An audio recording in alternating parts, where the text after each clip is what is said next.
Today we will start our next topic, which is electric dipole.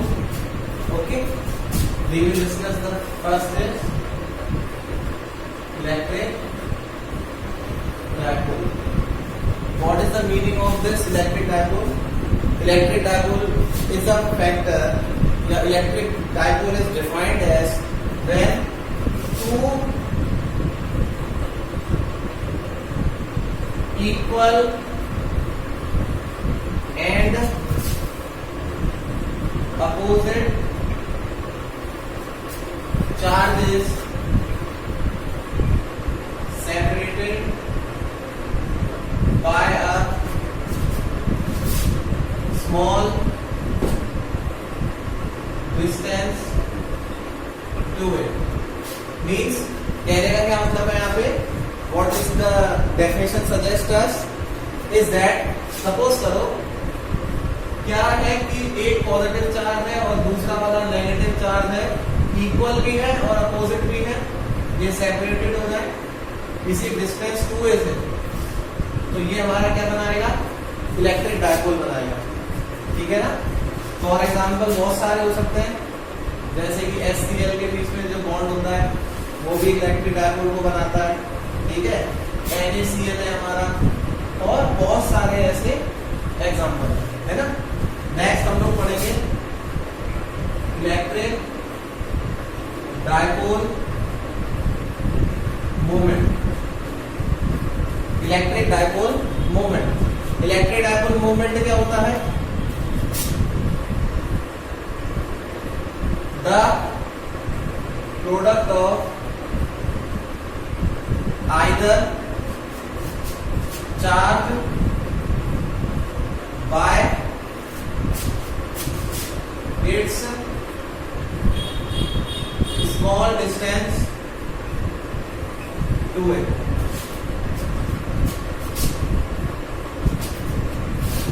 हम कह सकते हैं, लेट्स सपोज करिए A और B, हमने भी बताया था कि यहाँ पे जैसे पॉजिटिव चार्ज है, यहाँ पे माइनस Q चार्ज है, सेपरेटेड टू ए डिस्टेंस से हो रहे हैं. फिर हमने क्या कहा?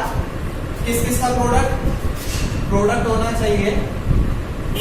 आइदर चार्ज यानी कि Q किस और मल्टीप्लाई किसके साथ कराना है? उसका डिस्टेंस 2a के साथ. यही हमारा इलेक्ट्रिक डायपोल मोमेंट कहलाता है. ठीक है, तो लिख देते हैं it is denoted by P. P से डिनोट किया जाता है. It is a vector quantity. ये एक वेक्टर क्वांटिटी होती है. तो ऐसा यूनिट क्या हो जाएगी इसकी? ऐसा यूनिट हो जाएगी Q. Q mean charge, charge की ऐसा यूनिट कूलम. 2a क्या होता है? 2a is the distance. ऐसा यूनिट हो जाएगी मीटर. तो ऐसा यूनिट क्या बनी इलेक्ट्रिक डायपोल मोमेंट की? Coulomb into metre. अब देखो, अगर मैं कहूं कि ये वेक्टर क्वांटिटी है, तो वेक्टर कैसे हम लोग समझे इसको? सब P के ऊपर एक तो वेक्टर लगाना पड़ेगा, और जो 2a डिस्टेंस है इसके ऊपर ही वेक्टर लगाना पड़ेगा. तब हम लोग कह पाएंगे कि इलेक्ट्रिक डायपोल मोमेंट एक वेक्टर क्वांटिटी है, क्योंकि चार्ज जो है वो तो एक स्केलर क्वांटिटी होती है. तो ये वेक्टर, तो इधर भी ये वेक्टर ये डिनोट करती है. Students, next topic we will discuss, that is electric field intensity on an axial line due to electric dipole. देखो, इलेक्ट्रिक फील्ड इंटेंसिटी E से डिनोट करते हैं. पॉइंट चार्ज के लिए जब हम लोग निकालते हैं तो उसका जो फॉर्मूला होता है electric field due two point charge KQ/R². और ये मैं अपनी प्रीवियस वीडियो में बता चुका हूं, है ना. एक्सियल लाइन का मतलब यहां पे क्या है? एक्सियल लाइन का मतलब है ऑन द सेम एक्सिस. ठीक है, ध्यान रखिएगा, ऑन द सेम एक्सिस. तो इलेक्ट्रिक फील्ड इंटेंसिटी जो भी हम लोग कैलकुलेट करेंगे डायपोल की वजह से करेंगे, लेकिन कौन से एक्सिस पे करेंगे? On the same axis. ठीक है, तो इलेक्ट्रिक डायपोल का मतलब अभी मैंने थोड़ी देर पहले आपको बताया कि 2 इक्वल और अपोजिट चार्जेस होने चाहिए, डिस्टेंस उसकी 2a होनी चाहिए, उसके रिस्पेक्ट में हम लोग सॉल्व करेंगे. तो देखते हैं जरा, देखिए कैसे होगा इसका डेरिवेशन. डेरिवेशन है इसका। सबसे पहले हमने क्या किया, 2 पॉइंट चार्जेस ले लिए, इस पे माइनस क्यू चार्ज, इस पे प्लस क्यू चार्ज है ना, उस वाले में माइनस क्यू, इस पे प्लस क्यू, और डायपोल क्रिएट करना है तो पूरी डिस्टेंस 2a। अब इस डायपोल का मैंने ये सेंटर मान लिया, ठीक है, डायपोल का ये सेंटर है तो डिस्टेंस ये वाली भी a हो जाएगी और ये वाली डिस्टेंस भी a हो जाएगी। और ऑन द सेम एक्सिस बात कर रहा था तो हमने सेम एक्सिस पे पॉइंट P मान लिया, ठीक है। इस डायपोल के सेंटर से लेकर जिस पॉइंट P पे कैलकुलेट कर रहे हैं उस डिस्टेंस को हमने R कह दिया, ठीक है। अब क्या करना है, इलेक्ट्रिक फील्ड इंटेंसिटी कैलकुलेट करनी है ऑन द एक्सियल लाइन। तो कैसे करेंगे, electric field intensity due to electric field intensity due to minus Q charge, है ना, माइनस क्यू चार्ज की वजह से।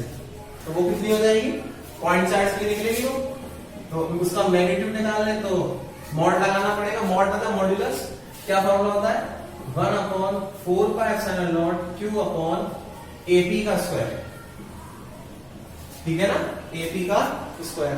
तो इसकी वैल्यू कितनी हो जाएगी, 1/4πε0 q अपॉन AP की वैल्यू कितनी है, देखो R यहां से आता है और A ये रहा, तो टोटल हो जाएगा R प्लस A का square. This is equation number first. Next, electric field intensity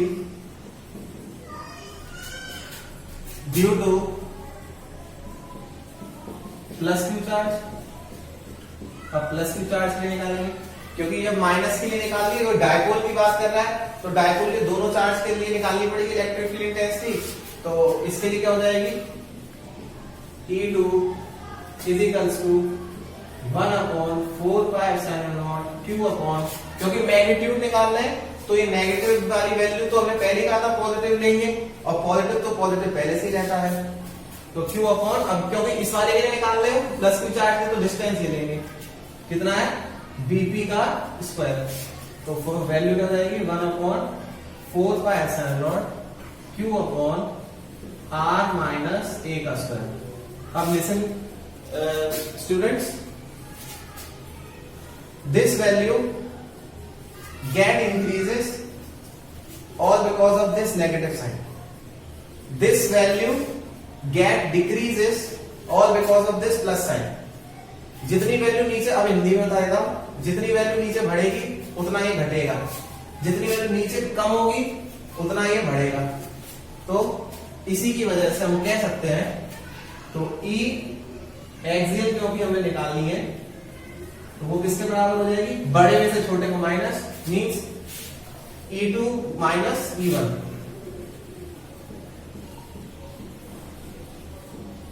ये हो जाएगा। तो देखते हैं अब आगे इसका डेरिवेशन। अब हमें क्या करना है, इस E2 और E1 की वैल्यू को पुट करना है। तो कैसे करेंगे, E axial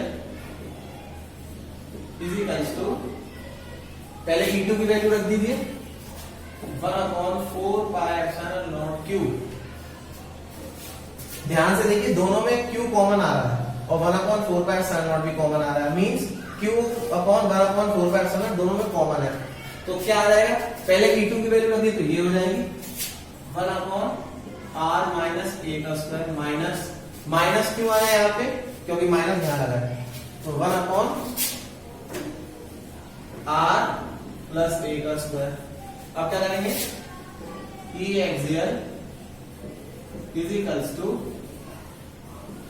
q upon 4πε0 a minus b, a plus b, a square minus b square का होल स्क्वायर, क्योंकि होल स्क्वायर में का इधर क्या आएगा, r प्लस a का स्क्वायर, r माइनस a का स्क्वायर। अब क्या करना है, इसका होल स्क्वायर खोलना है दोनों का। तो देखिए E एक्सियल क्या आ जाएगा, q अपॉन 4πε0 ब्रैकेट ओपन कर दीजिए, r square plus a square plus 2ar minus r square minus a square plus 2ar upon are square minus A square का होल स्क्वायर। देखिए जरा ध्यान से, ये मैंने क्या किया है, डायरेक्ट किया है।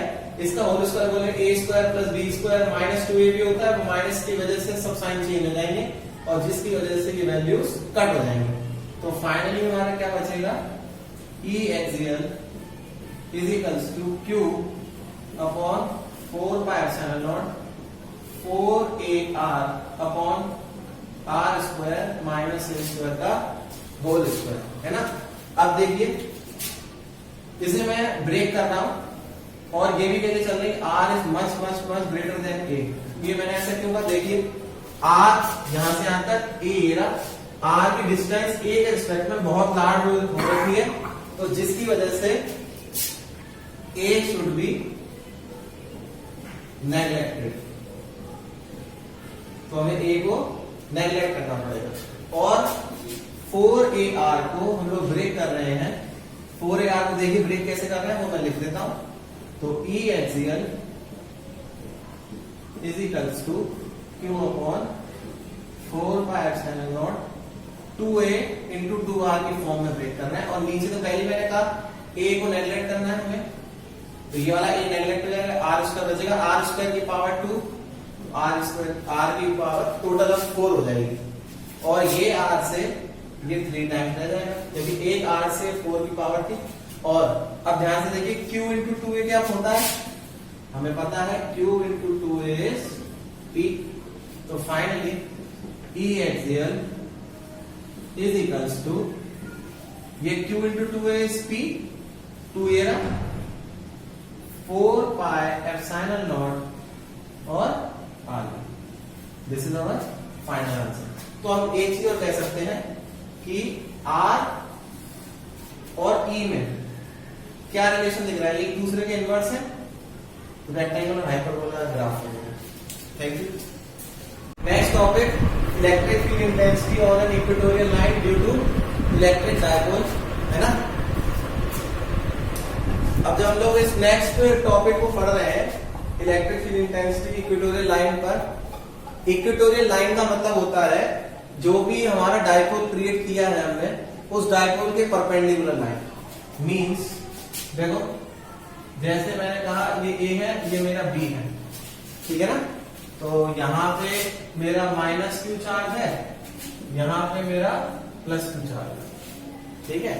अब ये दोनों जो है आपस में 2a डिस्टेंस से सेपरेटेड थे ही थे, तो मैंने क्या कहा था, डायपोल के परपेंडिकुलर लाइक दिस, इस तरीके से डायपोल के परपेंडिकुलर लाइन इक्वेटोरियल लाइन कहलाती है। Axial on the same axis, equatorial dipole के परपेंडिकुलर, ठीक है ना।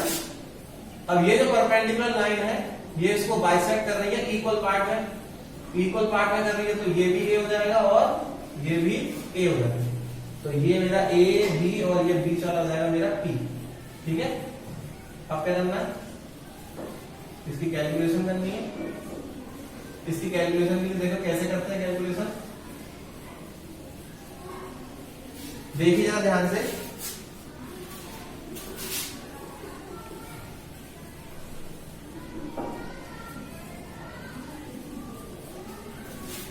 अब जिस पॉइंट पे कैलकुलेट कर रहे थे ये मेरा पॉइंट हो गया P, ठीक है। और इस P पॉइंट ने क्योंकि परपेंडिकुलर है, इसने क्या करा, यहां पर एंगल थीटा बनाया विद द नेगेटिव चार्ज, यहां पे भी सेम एंगल थीटा बनाया।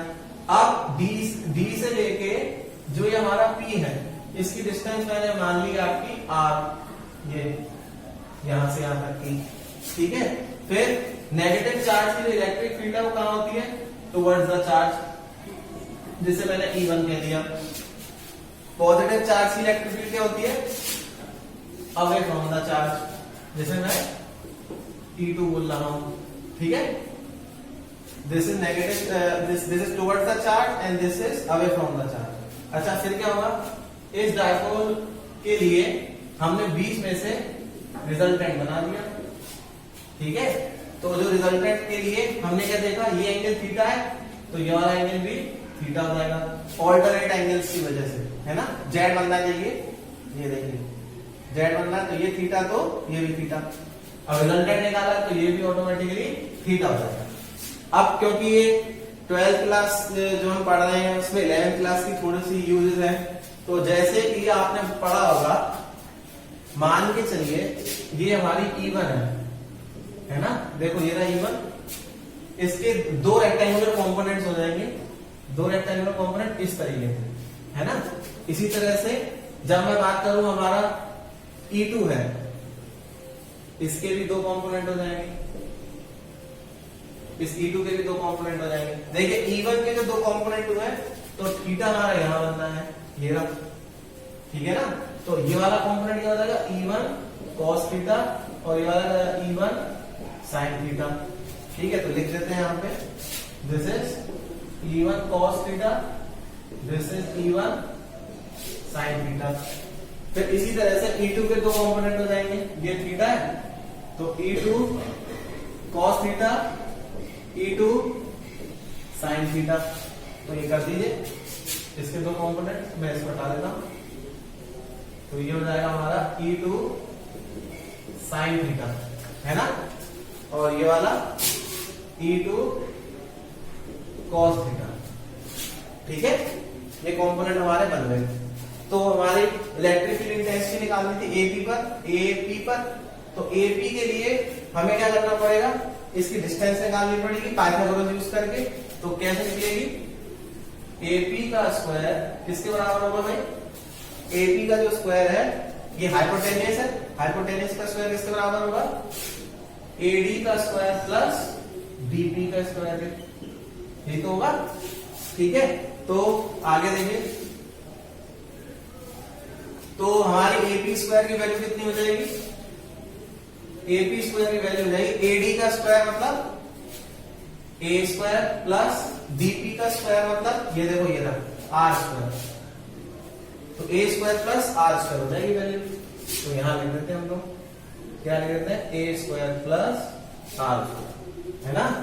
सिमिलरली करके इसके लिए भी यही हो जाएगी, जब एपी स्क्वायर की वैल्यू ये है तो बीपी स्क्वायर की वैल्यू भी हो जाएगी, क्या है, ए स्क्वायर प्लस आर स्क्वायर। मैंने ऐसा क्यों बोला कि दोनों की वैल्यू सेम है, जितना एपी का है उतना ये बीपी का है, क्योंकि ये भी यहाँ पे जब 90 है तो ये भी 90 हो जाएगा, और 90 के सामने वाला हाइपोटेन्यूस होता है तो ये वैल्यू आ जाएगी सेम, ठीक है ना। अच्छा अब क्या कह रहे हैं, since E1 and E2 vector are equal in magnitude, but they act in opposite directions। कौन कौन से, एक मिनट ना, एक minute. Since E1 and E2 are equal in magnitude, एक छोटी गलती है, E1 and E2 are acting equal in magnitude, but they have rectangular components such as E1 cos theta and E1 sin theta. Similarly,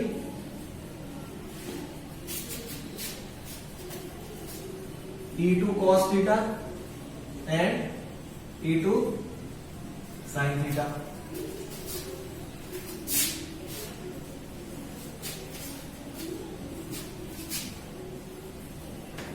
According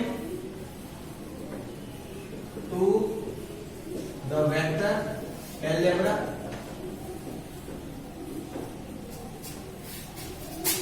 E2 sin theta and E1 sin theta means, देखो ये E2 sin theta और E1 sin theta are equal in magnitude, we have discussed. So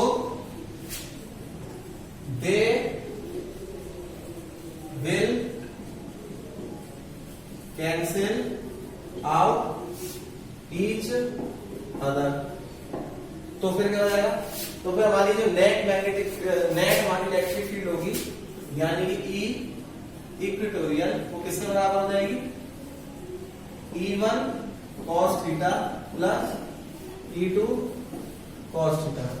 ठीक है, अब क्या करेंगे, लेकिन हमने ये भी कहा अभी कि E1 और E2 भी आपस में बराबर है, तो हम कह सकते हैं कि E इक्वेटोरियल बराबर हो जाएगा E1 cos theta plus E1 cos theta. तो फाइनली हो जाएगा 2E1 cos थीटा। ठीक है, अब cos थीटा निकाल लीजिए। cos थीटा निकालने के लिए हमें क्या करना पड़ेगा, कौन सा ट्रायंगल ले रहे हैं, हम लोग देते हैं इन ट्रायंगल ADP में, ADP ले रहे हैं, तो cos थीटा किसके बराबर हो जाएगा, इस तरीके से आपने सीखा होगा बचपन में। तो ये वाले मेथड के लिए ये वाला आएगा, बेस अपॉन हाइपोटेन्यूज। तो base is A upon hypotenuse is AP। AP की वैल्यू कितनी है, क्योंकि ये तो स्क्वायर है, तो AP की सिंगल वैल्यू क्या हो जाएगी, A square plus R square की पावर 1/2। तो देखिए फाइनली हम कह सकते हैं 2 इंटू E1 कितना है, E1 ये वैल्यू कितनी है, Q upon 4 pi epsilon not A square plus R square, और इंटू cos थीटा की लगा दीजिए, क्या है A upon A square plus R square की पावर 1/2। ये रहा A square plus R square की पावर 1/2। बेस सेम है, तो बेस सेम है तो क्या हो जाएगा, इसका बेस 1 इसका बेस 1/2, तो 1 प्लस 1/2 कितना होता है, और Q इंटू 2A क्या बन जाएगा P, और नीचे हो जाएगा 4 pi epsilon not, Q into 2A is P, 4 pi epsilon not is 4 pi epsilon naught, और ये बेस सेम है तो हो जाएगा A square plus R square की पावर 3/2। तो हम कह सकते हैं फिर वही वाली बात, R is much much much greater than A, तो A शुड बी नेग्लेक्टेड। तो फिर क्या हो जाएगा, finally E equatorial is equals to P upon 4 pi epsilon naught R square की पावर 3/2। इस 2 से फिर ये 2 गया, तो फाइनली हमारा आंसर आ जाएगा P upon 4 pi epsilon naught R cube. This is the final answer.